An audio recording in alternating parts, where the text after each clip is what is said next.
Private കൊണ്ടുപോകാനാണ് പറയുന്നത്. അതാണ്, നിങ്ങൾ വേറെ ഹോസ്പിറ്റലിൽ കൊണ്ടുപോയിക്കോ, നിങ്ങൾക്ക് ചികിത്സ വേണമെങ്കിൽ നിങ്ങൾ വെയിറ്റ് ചെയ്യണം എന്നൊക്കെയാണ് ഇവിടെ പറയുന്നത്. ഇവിടെ വെയിറ്റ് ചെയ്യുന്നതോറും ആൾ മരണപ്പെട്ടുകൊണ്ടിരിക്കും. നമ്മുടെ കേരളത്തിലേക്ക് ഏറ്റവും നല്ല ഹെൽത്ത് ഉണ്ടെന്ന് പറഞ്ഞിട്ടും ഇവിടെ കുറേ ഇഷ്യൂസ് ഉണ്ട്. നൈറ്റൊക്കെ വന്നു കഴിഞ്ഞാൽ തന്നെ നമുക്കത് മനസ്സിലാവും. പിന്നെ ഈ ഒരു അവസ്ഥ സാധാരണക്കാരെ ജനങ്ങളെ നന്നായിട്ട് ബാധിക്കുന്നതാണ്. ആ പേരില്ലാതാക്കാൻ വേണ്ടി കുറച്ച് ഉദ്യോഗസ്ഥന്മാർ ഇറങ്ങിയാൽ മതിയല്ലോ. കുറച്ച് ഉദ്യോഗസ്ഥന്മാർ 2-3 ഡോക്ടർമാർ മതിയല്ലേ, നശിപ്പിക്കുമല്ലേ അത്, അതങ്ങ് ഇല്ലാതാവുമല്ലേ. ഇപ്പോൾ ഇവരുടെ ചികിത്സയുടെ തന്നെ കുഴപ്പം തന്നെ. ഇപ്പോൾ ഇവർക്ക് മുൻഗണന എല്ലാവർക്കും കൊടുക്കുന്നില്ല.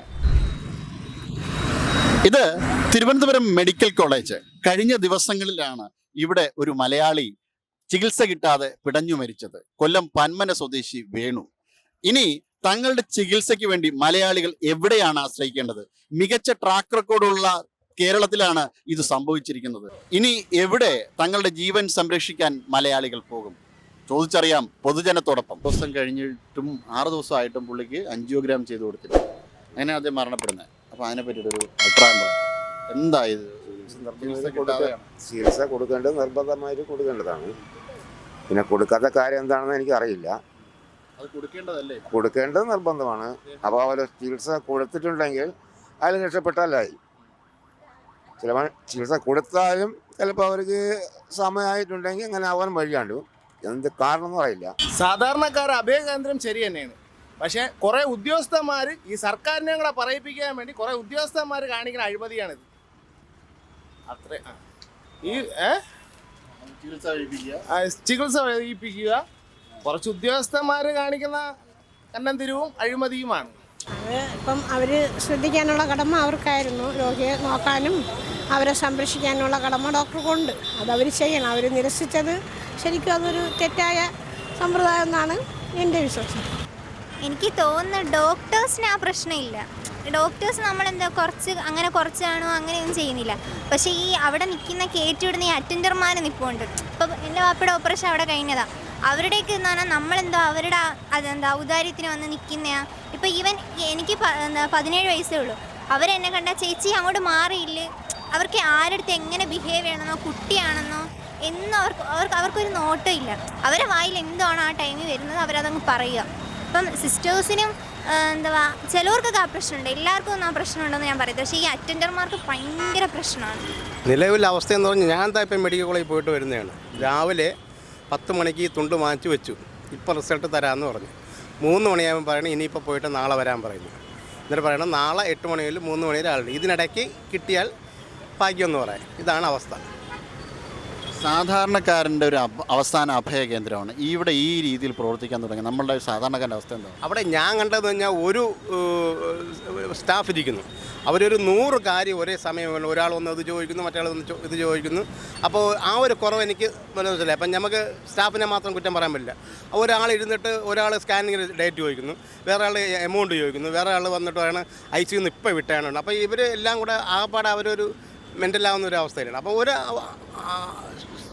തൊഴിലാളികളുടെ കുറവുണ്ടെന്നാണ് എനിക്ക് തോന്നുന്നത്. വേണ്ടത്ര അപ്പോയിൻമെൻറ്റ് എനിക്ക് നേരിട്ട് കണ്ടതാണ്. അപ്പോൾ എൻ്റെ കാര്യം തന്നെ പറയാൻ വേണ്ടി ഞാൻ പറയാൻ നാക്കെടുക്കുമ്പോൾ വേറെ ആൾ കൊണ്ട് മോനെ ഒന്ന് ചോദിച്ചോട്ടെ എന്ന് പറഞ്ഞാൽ അവരിങ്ങനെ ചെയ്യുന്നു. അപ്പം നമ്മൾ മനുഷ്യത്തിൻ്റെ കുറച്ച് ഇച്ചിരി മാറിക്കൊടുത്ത് നിന്ന് നമ്മൾ സഹിയിട്ട് പിന്നെ നമ്മളിങ്ങനെ ഇടിച്ചു കയറി അടുത്ത് ചോദിക്കേണ്ട ഒരു അവസ്ഥയാണ്. ഇത് നമ്മൾ നേരിട്ട് കണ്ടതാണ്. അനുഭവത്തിൽ നല്ല ഒപ്പീനിയനാണ്. നല്ല ഒപ്പീനിയനാണ്. നല്ല ചികിത്സയാണ്. നല്ല ചികിത്സയാണ്. നമ്മൾ ഇവിടുത്തെ അല്ല, നമ്മൾ പുറത്താണ്, പാലക്കാടാണ്. അവിടുന്ന് നമ്മൾ ചികിത്സയ്ക്ക് വേണ്ടിയിട്ട് നല്ല ചികിത്സ കിട്ടി. അപ്പോൾ നമുക്കിപ്പോൾ ഇവിടെ ഇപ്പം ചികിത്സയ്ക്കൊന്നും വലിയ കുഴപ്പമൊന്നുമില്ല. പിന്നെന്ന് പറഞ്ഞു കഴിഞ്ഞാൽ ഡോക്ടർമാരുടെയൊക്കെ അനാസ്ഥയൊക്കെ ഉണ്ട്. പിന്നെ കാരുണ്യം അങ്ങനെയുള്ള ഇതിൻ്റെ ഇതുണ്ട്. പിന്നെ വിട്ടുവീഴ്ചകൾ പല പല കാര്യങ്ങളല്ലേ സാറേ. എന്തൊക്കെ നമ്മളെന്തതിന് മറുപടി പറയാൻ പറ്റില്ല. ഡോക്ടർമാരുടെ സാധാരണക്കാരൻ്റെ ഏറ്റവും അവസാനത്തെ അഭയ കേന്ദ്രമാണത്. അപ്പം അങ്ങനെ ഒരു ആശുപത്രിയിൽ ഈ രീതിയിൽ 5 ദിവസത്തോളം ചികിത്സ വൈകിക്കുക എന്ന് പറയും. അതറിഞ്ഞ് അതിന് എന്തുവാ തെറ്റും ശരി എന്തോ നമ്മൾ അങ്ങനെ അറിയാൻ പറ്റും. പറയുന്നത് എങ്ങനെ തന്നെ പറയാം. നമ്മളും കേട്ടു, വാർത്ത കേട്ടു, എല്ലാം കണ്ട് അറിയതല്ലോ. അല്ല നമ്മൾ എൻ്റെ അനുഭവത്തിൽ എങ്ങനെയാണ്? എൻ്റെ അനുഭവത്തിൽ പിന്നെ ചികിത്സയ്ക്കൊന്നും കുഴപ്പമൊന്നുമില്ല. നമ്മളിപ്പോൾ ഇവിടെ 3-4 കണ്ടിപ്പോൾ സർജറിയും കഴിഞ്ഞ് കുഴപ്പമൊന്നുമില്ല. വളരെ ദയനീയമാണ് ഇവിടുത്തെ അവസ്ഥ. നമ്മളിപ്പോൾ നമ്മുടെ കേരളത്തിലേക്ക് ഏറ്റവും നല്ല ഹെൽത്ത് ഉണ്ടെന്ന് പറഞ്ഞിട്ടും ഇവിടെ കുറേ ഇഷ്യൂസ് ഉണ്ട്. നൈറ്റൊക്കെ വന്നു കഴിഞ്ഞാൽ തന്നെ നമുക്കത് മനസ്സിലാവും. പിന്നെ ഈ ഒരു അവസ്ഥ സാധാരണക്കാരെ ജനങ്ങളെ നന്നായിട്ട് ബാധിക്കുന്നതാണ്. ഇത് ഈ കുറച്ച് ഉദ്യോഗസ്ഥന്മാരെ തിണ്ണമെടുക്ക് അത് തന്നെ ഇത് ഭരിക്കുന്ന സർക്കാർ ആരായിരുന്നാലും അവരെയൊക്കെ പറയിപ്പിക്കാൻ വേണ്ടി കുറച്ച് ഉദ്യോഗസ്ഥന്മാർ കാണിക്കുന്ന നെറികേടുകളാണ്. അത് പിന്നെ പറഞ്ഞിട്ട് ഈ പാവപ്പെട്ടവരെ നമ്മളിപ്പോ കേരളം ആതുര ശുശ്രൂഷ രംഗത്ത് നമ്പർ 1 ആണ്.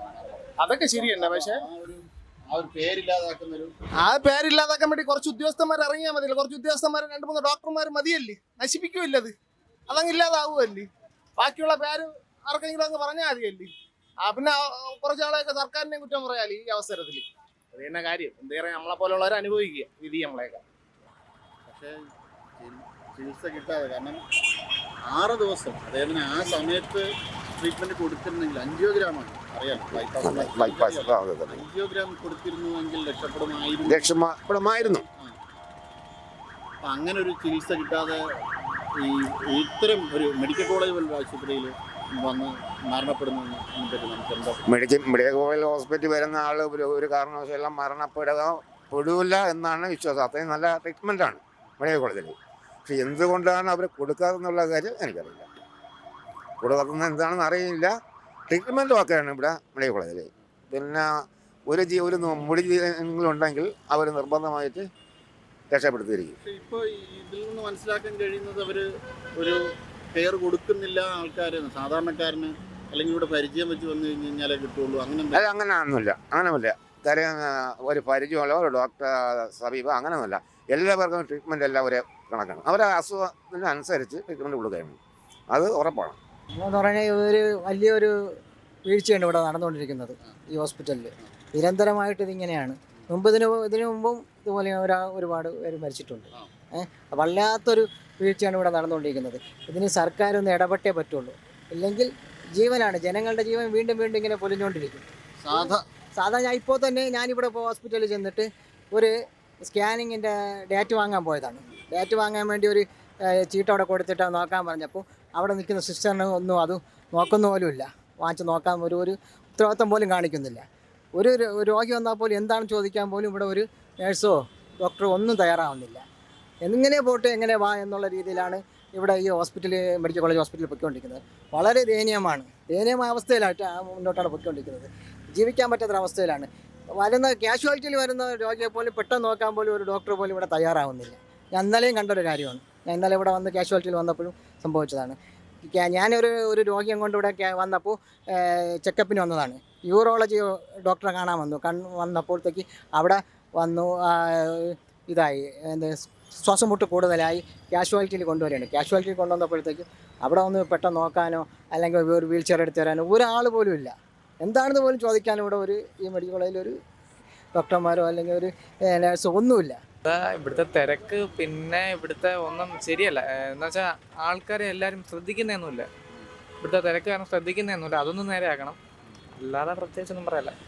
അല്ല, ഈ തിരക്ക് കാരണം എന്ന് പറയുമ്പോഴത്തേക്കും അത് 5 ദിവസം 6 ദിവസമൊക്കെ ഒരാളിനെ ചികിത്സയ്ക്ക് വൈകിക്കുക എന്ന് പറയുമ്പോൾ അപ്പം ആൾക്കാർ ജീവൻ രക്ഷിക്കാനാണല്ലോ ഇങ്ങോട്ട് വരുന്നത്. അപ്പോൾ അത് ശരിയായൊരു കാര്യമാണ്. ഇപ്പോൾ ഇവരുടെ ചികിത്സയുടെ തന്നെ കുഴപ്പം തന്നെ.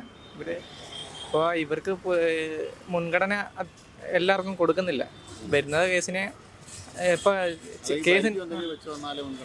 അങ്ങനെയും പിന്നെ ഇപ്പോൾ അത്ര എന്തെങ്കിലും ചികിത്സയ്ക്കായി വന്ന അവർ എന്നുവെച്ചാൽ ആളെ മുഖം നോക്കിയ അങ്ങനെ നല്ല ചികിത്സ അധികം വലുതായിട്ട് കുഴപ്പങ്ങളൊന്നും ഇല്ലെന്ന് പറഞ്ഞ് ഒഴിവാക്കി കളയും മിക്ക കേസുകളും. പരമാവധി കേസുകളെ കുഴപ്പങ്ങളില്ലെന്ന് പറഞ്ഞ് ഒഴിവാക്കുകയാണ്.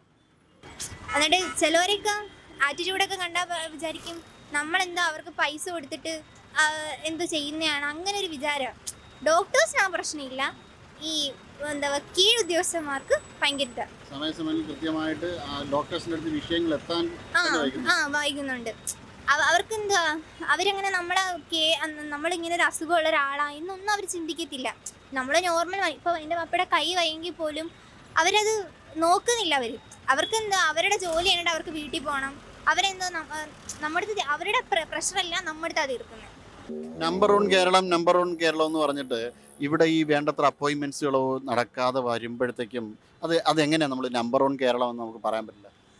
അതിനെപ്പറ്റി എനിക്കറിയാം. നമുക്ക് നേരിട്ട് ഇവിടെ വന്നൊരു അനുഭവം പറയാൻ. അതല്ല, ആരോഗ്യ കാര്യങ്ങളിൽ വളരെ വളരെ നല്ല ട്രാക്ക് റെക്കോർഡാണ് കേരളത്തിനുള്ളത്. പക്ഷേ ഇപ്പോഴത്തെ അവസ്ഥ ഇങ്ങനെ ആയിക്കഴിഞ്ഞ് കഴിഞ്ഞാൽ എന്താണ്? ഞാൻ ഒരു അഭിപ്രായം പറയട്ടെ. അത് ഗവൺമെൻറ് ഹോസ്പിറ്റലിൻ്റെ വാല്യൂ വെച്ചല്ല ആരോഗ്യ കേരളം ഒന്നും നമ്മൾ പറയുന്നത്. ഞാനിപ്പോൾ എൻ്റെ വീട്ടിൽ നിന്ന് അവിടെ നിന്ന് ഇവിടം വരെ വരുന്നിടയ്ക്ക് ഒരു 10-25 പ്രൈവറ്റ് ഹോസ്പിറ്റലിൽ കഴിഞ്ഞാണ് ഇങ്ങോട്ട് വരുന്നത്. അപ്പോൾ അത്രയും പേര് എല്ലാവരും കൂടെ ശ്രമിക്കുന്നതുകൊണ്ടാണ് ഈ പറഞ്ഞ ആരോഗ്യ കേരളം എന്ന് പറയുന്നതിൽ നമ്മളെ നമ്പർ 1 ആവുന്നത്. അപ്പോൾ പ്രൈവറ്റ്, അതായത് സാധാരണക്കാരൻ വളരെ കൂടുതൽ കാശ് ചിലവാക്കി ചികിത്സിക്കേണ്ട ഒരു അവസ്ഥയാണ്. തീർച്ചയായും ഇല്ലെന്ന് പറയില്ല. ഇപ്പോൾ 3500 അടച്ചിട്ടാണ്, ആ ബില്ലുണ്ട്, ഈ ബില്ലിലുണ്ട് 3500 അടച്ചിട്ടുള്ള സ്കാനിങ്ങിനാണ് ഇത്രയും നമ്മൾ നിൽക്കേണ്ടി വന്നത്. ചിലപ്പോൾ അതിൻ്റെ കൂടെ ഒരു 500-1000 രൂപ കൊടുത്തു കഴിഞ്ഞാൽ നമുക്ക് ഉടനെ കിട്ടും. മാത്രമല്ല അവർ നമ്മളെ റെസ്പോണ്ട് ചെയ്യുന്നതിനൊരു രീതിയുണ്ട്. ഇത് നമ്മൾ അങ്ങോട്ട് പറയുന്നത് എന്താണെന്ന് കേൾക്കാൻ നിൽക്കുന്നില്ല. എന്തോ അവരെന്തോ നമുക്ക് ചിലർ പറയില്ലേ, ഫ്രീ ആയിട്ട് തരുന്ന പോലെ പൈസ അടച്ചിട്ടാണിത്. അതിൽ എഴുതിയിട്ടുണ്ട് സാധുവാണ്, അത് നിങ്ങൾ കഴിയുന്ന പരമാവധി ചെയ്യണമെന്നൊക്കെ ഇതിൽ എഴുതിയിട്ടുണ്ട്. പക്ഷേ അതിരിക്കട്ടെ, കുഴപ്പമില്ല, പേരൊന്നും ഞാൻ കാണിക്കില്ല. ഇതാ ഇത് കാണുന്നുണ്ട്, ഇതിൽ എഴുതിയിരിക്കുന്നത് അങ്ങനെയാണ് എന്നാണ് എഴുതിയിരിക്കുന്നത്. പക്ഷേ നമ്മളെന്നിട്ട് ഈ പൈസ അടയ്ക്കുകയും ചെയ്തു. ഈ പൈസ അടയ്ക്കുകയും ചെയ്തു, മനസ്സിലായില്ലേ? അപ്പോൾ എനിക്കൊന്നും ചിലപ്പോൾ പുറത്ത് വലിയ എമൗണ്ട് ഉള്ളതായിരിക്കാം, ഇല്ലായിരിക്കും. പക്ഷേ ഈ 3500 രൂപയും പുള്ളിയെ സംബന്ധിച്ച് വളരെ ദയനീയമാണ്. ഞാനല്ല, എൻ്റെ കൂടെ വന്ന ആളിൻ്റെ ആണ്. എന്നെ നോക്കുമ്പോൾ വിചാരിക്കും ചിലപ്പോൾ പൈസ ഉള്ളതെന്ന്. എൻ്റെ കൂടെ വന്ന ആൾ വളരെ ദയനീയമായ ഒരു അവസ്ഥയാണ്. പുള്ളി എന്നിട്ട് പറഞ്ഞു കാർഡ് മറ്റേ പിങ്ക് കാർഡാണ് എന്നൊക്കെ പറഞ്ഞു. അപ്പോൾ അതൊന്നും അക്സെപ്റ്റ് ചെയ്യുന്നില്ല, അത് കുഴപ്പമില്ല, എടുത്തോളാം എന്ന് പറഞ്ഞു. ഇതാണ് അവസ്ഥ. അപ്പോൾ ഞാൻ വേറെ എന്ത് പറയാം, നമ്മളത് പറയുമ്പോൾ ഇനി ഈ പറഞ്ഞവൻ്റെ നിറവും ഇതൊക്കെ നോക്കുന്ന ഒരവസ്ഥയാണ് ഇന്നിപ്പോൾ കേരളത്തിൽ നടക്കുന്നത്. അതുകൊണ്ട് അങ്ങനെയൊന്നും പറയാൻ തയ്യാറില്ല. ഇത് നേരിട്ടുള്ളൊരു അനുഭവമാണ്, അതെവിടെ പറയാനും ഞാൻ തയ്യാറാണ്. ഇപ്പോൾ ഡോക്ടർമാർ ആക്രമിക്കപ്പെടുന്നു എന്നൊരു അവസ്ഥ നേരത്തെ ഉണ്ടായിരുന്നു. പക്ഷേ സാധാരണക്കാരൻ ചികിത്സ കിട്ടാതെ മരിക്കുന്നു എന്ന് അതിനേക്കാളും അപകടകരമായൊരു. തീർച്ചയായിട്ടും അങ്ങനെ ഇത് നിറയെ വാർത്തകൾ വരുന്നുണ്ട്. നമ്മൾ അറിയുന്ന വാർത്തകൾ കുറച്ചേ ഉള്ളൂ, അതിനേക്കാൾ നിറയെ വാർത്തകൾ അങ്ങനെ വരുന്നുണ്ട്. നമ്മൾ കാണാതെ തന്നെ വരുന്നുണ്ട് സംഭവങ്ങൾ. അത് ഈ ഗവൺമെൻറ്റിലെ ഉപരി പ്രൈവറ്റിലും ഉണ്ട് സംഭവം. പിന്നെ ഇവിടെ വരുമ്പോൾ നമുക്കൊരു സാധാരണക്കാർക്ക് ഒരു എന്താണ്, നമുക്ക് കെയർ ചെയ്ത് മുന്നോട്ട് പോകാം എന്നുള്ള ഇതിലാണ് നമ്മുടെ വരുന്നത്. നമ്മുടെ അവസ്ഥ അത് തന്നെയാണ് ഇവിടെയും. ഇപ്പം നമ്മുടെ ഗവൺമെൻറ് പറയുന്ന പോലെ എല്ലാം നമ്പർ 1 എന്ന് പറയുന്നതേ ഉള്ളൂ. ഇവിടുന്ന് വന്ന് ഒരു സാധാരണക്കാരൻ വരുമ്പോൾ നമുക്കൊരു അവസ്ഥ നന്നായിട്ട് മനസ്സിലാക്കാൻ കഴിയും. അപ്പോൾ ഇങ്ങനൊരു ഘട്ടത്തിൽ പ്രൈവറ്റിൽ കൊണ്ടുപോകാനാണോ അവർ പറയുന്നത്? പ്രൈവറ്റ് കൊണ്ടുപോകാനാണ് പറയുന്നത്. അതാണ്, നിങ്ങൾ വേറെ ഹോസ്പിറ്റലിൽ കൊണ്ടുപോയിക്കോ, നിങ്ങൾക്ക് ചികിത്സ വേണമെങ്കിൽ നിങ്ങൾ വെയിറ്റ് ചെയ്യണം എന്നൊക്കെയാണ് ഇവിടെ പറയുന്നത്. ഇവിടെ വെയിറ്റ് ചെയ്യുന്നതോറും ആൾ മരണപ്പെട്ടുകൊണ്ടിരിക്കും. നല്ലൊരു കെയർ കൊടുത്താലല്ലേ ഒരു രോഗി രക്ഷപ്പെടുത്തി എടുക്കാൻ പറ്റുള്ളൂ. ഈ ഡോക്ടർമാർ എന്താണ് ചെയ്യുന്നത്? പല ഹോസ്പിറ്റലിലും ഞാൻ കാണുന്നുണ്ട്, പല ഹോസ്പിറ്റലിലെ വാർത്തകളും കേൾക്കുന്നുണ്ട്. ഇത് ഓപ്പറേഷൻ ചെയ്യുമ്പോഴത്തേക്ക് എന്താ കത്രിക മാറ്റി വയ്ക്കുന്നു, അത് മാറ്റി വയ്ക്കുന്നു, അതിനകത്തായി പോകുന്നു, എല്ലാം എന്താ ഭയങ്കര വിഷയമാണ്. ഈ ആരോഗ്യ രംഗം ഒന്നാമതാണ് എന്ന് മുഖ്യമന്ത്രി പറയണമെന്നുണ്ടല്ലോ. എവിടെയാണ് ഒന്നാമതല്ല, താഴെ വീഴുന്നുകൊണ്ടിരിക്കുകയാണ്, ജനങ്ങളെ മരിച്ചുകൊണ്ടിരിക്കുകയാണ്. ജനങ്ങളെ രക്ഷയ്ക്ക് പോലല്ല മുഖ്യമന്ത്രി ഇരിക്കുന്നത്. മുഖ്യമന്ത്രിക്ക് രക്ഷപ്പെടാൻ വേണ്ടിയിട്ടാണ്.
നേരിന്റെ വാർത്തകൾ നിങ്ങളുടെ വിരൽത്തുമ്പിലെത്താനായി സാഗ് ന്യൂസ് ചാനൽ സബ്സ്ക്രൈബ് ചെയ്തും ഷെയർ ചെയ്തും ഒരു ശരിയായ മാധ്യമ നിലപാടിനൊപ്പം നിൽക്കാൻ ഞങ്ങൾ നിങ്ങളെ ക്ഷണിക്കുന്നു.